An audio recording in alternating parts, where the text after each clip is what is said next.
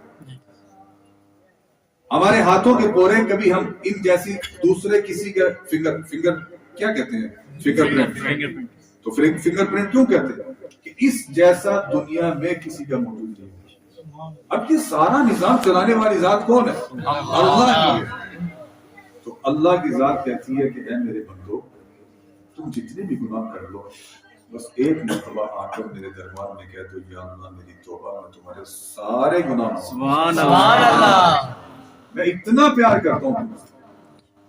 حدیث شریف میں آتا ہے, نبی علیہ الصلوۃ والسلام نے فرمایا کہ ایک بندہ زمین سے لے کے آسمان تک اس خلا کو گناہوں سے بھر دے, اگرچہ یہ ناممکن ہے, گناہوں سے بھر دے, اور ایک مرتبہ میرے دربار میں آ کر کہہ دے یا اللہ میری توبہ, مجھے معاف کر دے, میں سچے دل سے معافی کرتا ہوں. اللہ فرماتے ہیں کہ میں سارے گناہوں کو سبحان اللہ.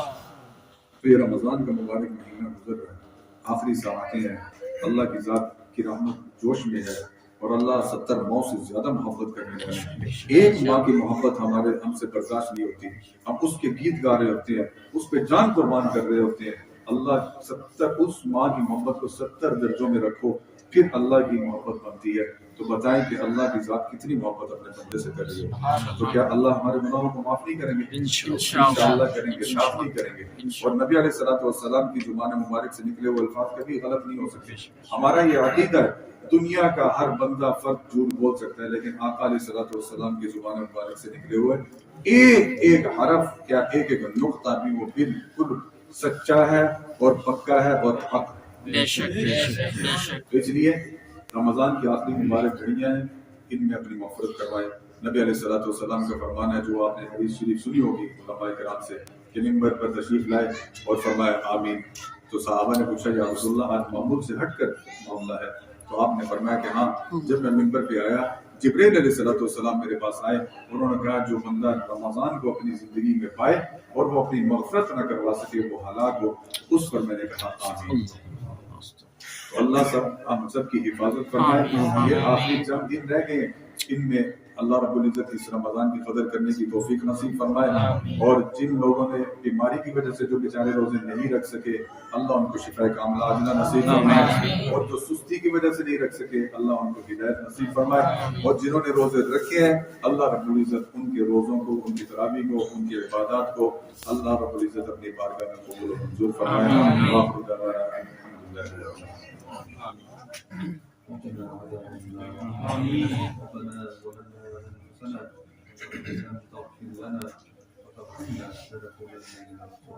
آمين. ربنا آتنا ما وعدتنا على رسلك ولا تخزنا يوم القيامة. آمين. إنك لا تخلف الميعاد. اللهم إنا نسألك الهدى والتقى والعفاف والغنى. اللهم إنا نعوذ بك من جهل البلاء ودرك الشقاء وسوء القضاء وشماتة الأعداء. رب اغفر وارحم وأنت خير الراحمين.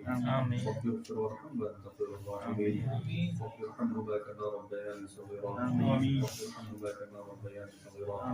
يا أرحم الراحمين, يا أرحم الراحمين, يا أرحم الراحمين. يا الله ہم سب کے گناہوں کو معاف فرما.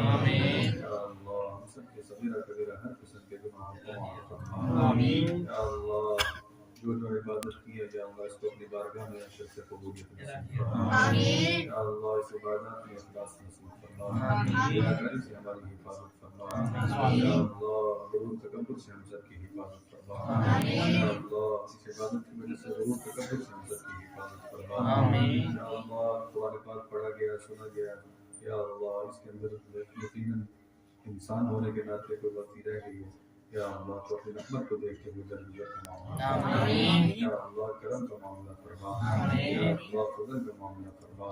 یا اللہ قرآن پاک کو اپنی بارگاہ میں شرف قبولیت نصیب فرما آمین۔ یا اللہ اس کا ثواب نبی علیہ السلام کی خدمت عالی میں پیش کرتے ہیں، قبول و منظور فرما آمین۔ ان کے بعد صحابہ کرام تابعین تبع تابعین بزرگان دین جتنے بھی مسلمان اس دنیا سے رخصت ہو چکے ہیں، یا اللہ تمام کو اس کا ثواب پہنچا، یا اللہ تمام کے لیے مغفرت کا ذریعہ بنا، یا اللہ تمام کے لیے رحمت کا ذریعہ بنا، خصوصاً ہمارے حضرت خالد شاہ الدین صاحب رحمۃ اللہ علیہ، یا اللہ ان کو اس کا ثواب پہنچا، یا اللہ اور بھی جتنے دوست احباب رشتہ دار مشائخ اعظام چلے گئے، یا اللہ سب کو اس کا ثواب پہنچا، یا اللہ کربت کربت رحمت نصیب فرما، سب کی منازل کو آسان بنا، یا اللہ پوری صراط کی منازل کو آسان بنا، یا اللہ ہم سب کے گناہوں کو معاف فرما، مرنے سے پہلے ہماری مغفرت فرما، مرنے کے بعد حساب و کتاب سے ہماری حفاظت فرما، یا اللہ مرتے وقت اپنا رحم فرما، ایمان نصیب فرما، یا اللہ ہم سب کو نبی علیہ السلام کی شفاعت نصیب فرما، یا اللہ ان کے ذریعے سے ہمارے تمام گناہوں کو معاف فرما، یا اللہ صغیرہ کبیرہ ہر قسم کے گناہوں کو معاف فرما،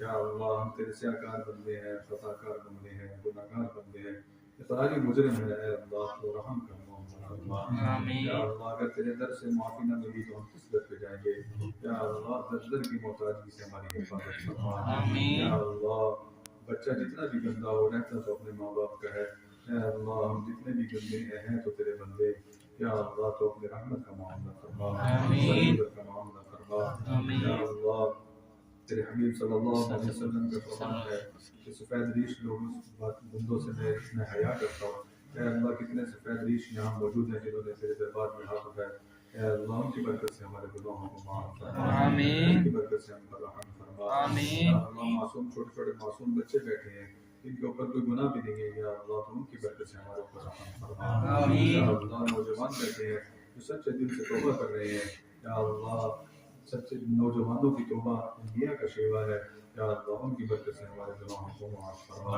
یا اللہ ہم پر رحم فرما، یا اللہ تیرے نبی صلی اللہ علیہ وسلم کی امتی ہے، اے اللہ ان کے سامنے ذلت و رسوائی سے ہماری حفاظت فرما، یا اللہ ذلت و رسوائی سے ہماری حفاظت فرما، اپنے حبیب صلی اللہ علیہ وسلم کی سنتوں کو اپنی زندگی میں اپنانے کی توفیق نصیب فرما، یا اللہ یہ رمضان گزر رہا ہے، یا اللہ اس کو ہمارے لیے مغفرت کا ذریعہ بنا، بخشش کا ذریعہ بنا، نجات کا ذریعہ بنا، یا اللہ جنہوں نے روزے رکھے تمام کی عبادات کو اپنی بارگاہ میں قبول فرما، یا اللہ جو بیماری کی وجہ سے نہیں رکھ سکے، یا اللہ ان کو شفا نصیب فرما، یا اللہ جو سستی کی وجہ سے نہیں رکھ سکے ان کو ہدایت کامل نصیب فرما، ہم سب کو ہدایت نصیب فرما، ہدایت دینے کے بعد گمراہی کے تمام راستوں کو بند فرما، یا اللہ قدم قدم پر اپنی رہنمائی نصیب فرما، تقویٰ والی زندگی نصیب فرما، عفت عافیت والی زندگی نصیب فرما، یا اللہ خیر و برکت والی زندگی نصیب فرما، ہمارے گھروں میں وسعت نصیب فرما، روزیوں میں برکت نصیب فرما، رزق حلال وافر مقدار میں عطا فرما، عافیت کے ساتھ عزت کے ساتھ برکت کے ساتھ عطا فرما، حرام سے ہم سب کی حفاظت فرما، یا اللہ کینہ منافقت ان سب بیماریوں سے ہمارے دلوں کو پاک صاف فرما، دلوں کی سختیوں کو ختم فرما، دلوں کی قدورتوں کو ختم فرما، آپس میں پیار محبت الفت نصیب فرما، یا اللہ جتنے مسلمان پریشان ہیں ان کی پریشانی کو ختم فرما، تمام کے غیر مقاصد کو پورا فرما، جو گھریلو پریشانی میں مبتلا ہیں ان کی پریشانیوں کو ختم فرما، جو بے اولاد ہیں ان کو نیک صالح نبینا اولاد عطا فرما، یا اللہ جو نوجوان بچوں کے رشتوں کے متعلق پریشان ہیں ان کی پریشانیوں کو ختم فرما، مناسب رشتے عطا فرما، یا اللہ جو بے روزگار ہیں ان کو مناسب روزگار عطا فرما، یا اللہ جو مقروض ہیں ان کے قرضوں کی ادائیگی کی صورت سے پیدا فرما، یا اللہ کاروبار میں برکت نصیب فرما، یا اللہ عالم اسلام کی معیشت میں استحکام پیدا فرما، یا اللہ پورے عالم اسلام کو ہدایت نصیب فرما، ان کو بلند و بالا فرما،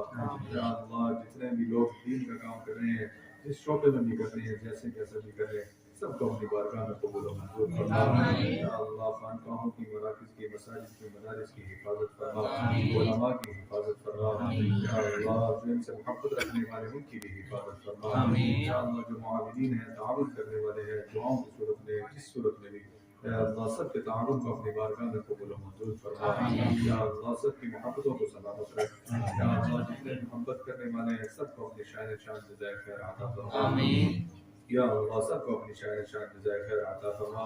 یا اللہ ملک پاکستان کی حفاظت فرما, اس کی سرحدوں کی حفاظت فرما, اندرونی بیرونی ہر قسم کی سازشوں سے اس کو محفوظ فرما. یا اللہ ہم سب کو بیت اللہ کے طواف نصیب فرما, صفا مروہ کی سعی نصیب فرما, روزہ علیہ الصلوۃ والسلام پر بار بار مقبول حاضری کا شرف نصیب فرما. یا اللہ ہم سب کو نبی علیہ الصلوۃ والسلام پر زیادہ سے زیادہ درود پاک پڑھنے کی توفیق نصیب فرما, استغفار کرنے کی توفیق نصیب فرما. یا اللہ ہم کس اقرار کرتے ہیں ہم گناہگار ہیں, سیاہکار ہیں, تیری رحمت کے علاوہ کوئی نہیں ہے. یا اللہ تو معاف فرما. یا اللہ سچے دل سے توبہ کرتے ہیں تو معاف فرما. یا اللہ سچے دل سے توبہ کرتے ہیں تو معاف فرما. ربنا تقبل منا انك انت السميع العليم وتب علينا انك انت التواب الرحيم. صلى الله تعالى على خير خلقه محمد وعلى اله وصحبه اجمعين.